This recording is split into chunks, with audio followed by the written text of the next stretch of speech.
Good morning, guys, and welcome back to Chris Aquariums. What I want to do this morning is take you through my 100-liter tropical tank and show you some of the changes and things that have happened in the last few months that I've been owning this tank. So let's go take a look. So for those familiar with my channel, this is my 100-liter tropical Amazon angelfish tank. Now, what you might have noticed is that in the last few months since our last video, there's been quite a lot that's changed. So the first thing that you might notice is that the substrate has changed. We changed it from what was initially a dirt setup, having sand underneath gravel. We've now changed it to some ADA Amazonia aqua soil. The reason I did this was just because I thought that the plant growth was not as much as I thought it could be. So we were getting growth and we were getting certain plants to do well, but I didn't think it was as good as it could have been. So it was a big, messy process to remove the substrate and remove most of the sand. But now we have an ADA Amazonia aquascape soil, which provides exactly the right nutrients for the plants that they will need. You might also notice that we have a couple of new additions of plants.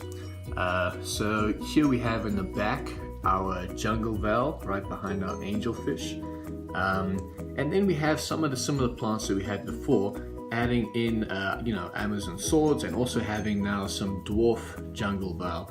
And the idea is for this to perhaps carpet the bottom of the tank.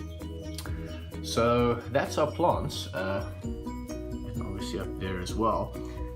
That's our plants. You'll also see that we have a CO2 diffuser set. So right over there is a CO2 diffusion device, and in the back is our canister. Now this is a small setup, small CO2 setup, and maybe in the future we'll do something bigger, but for the moment it's just a little bit of extra CO2 just to help the plant life in the tank. Alright, let's get on to the livestocking of the tank. Obviously the most obvious is our angelfish and how much they have grown. If you go back on the channel, you'll see a video called Introducing Angelfish to the Aquarium, and you'll see there the size they were when we got them, and of course the size they are now, which is quite impressive, and they've still got some growing to do. Now these guys, having gotten them as babies, have now had multiple successful egg laying, as well as hatching and somewhat raising of the baby fish as well. But it creates a bit of havoc in the tank, so I don't encourage it too much, but they do it quite often, and it's quite nice to see them come from what was once baby angelfish to now fully adult fish that are creating their own babies. So that's the angelfish. Obviously we're looking at the one, whereas the other, he's under there at the moment. She's under there actually. So this is the female. I'll try to get a better shot, and the beautiful koi male over there. Then we've always had our neon tetras, and they look incredible under this light. I think we have about 10 neon tetras, 3, 6, 7, somewhere around there. Then our sunshine platy, which was actually the first inhabitant of the tank all the way at the beginning. And of course we have our two cory cats. I really love it when they're hanging out together and sitting together, because you can really see the contrast between the peppered cory cat and the albino cory cat. The albino cory cat we also have on the channel when we introduced him, and he was absolutely tiny, and now he's about the same size as my 2-year-old peppered cory cat.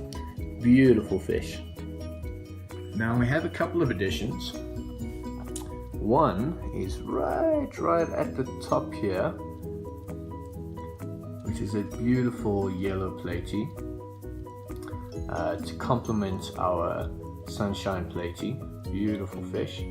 And the second that I'm going to show you is probably one of my favorite fish I've ever owned, and this is a harlequin tetra. But as you can see, he's a bit deformed, and when I got him at the fish store, he had been there for about 3 months. So I saw him about 3 months earlier. I took a picture. I thought he looked quite cool. And after the holidays, I came back about 3 months later, 2 months later, and he was still there. And I thought, you know, no one is going to take in this guy because he's got a bit of deformity in him. But I thought he was really cool, and so I took him, and he's now in this tank. We call him Harry, Harry Potter. Obviously, the lightning bolt shape of him. But honestly, just a really cool fish, and I really enjoy watching him. He swims perfectly well, eats perfectly well. Obviously, just aesthetically, he's a bit different, but great harlequin tetra, and I really enjoy his shape. So he's now new to the aquarium. And what you might notice as well is that we now have a black background. And what I thought was that this really kind of makes the fish and the plants a lot more visible, a lot more contrasting. So before we had an open back looking onto a white wall, we had some brown substrate. Now we have the black substrate, the black background, and I think the plants and the fish just really pop with this kind of color scheme. So that's about it. That's the update for now. There's a few other things that I'll get everyone up to speed with as we go along. But that's the update for the 100-liter tropical angelfish tank. I hope you enjoy it. If you did, drop a like. Let me know in the comments if there's anything you think I should add or change or do differently. I'm always open to hear these things. And subscribe to see more videos. In the future, we'll do updates on our pearl scale goldfish aquarium and everything else that we do in the hobby. So I hope you enjoyed the video, and I will see you next time on Chris Aquariums.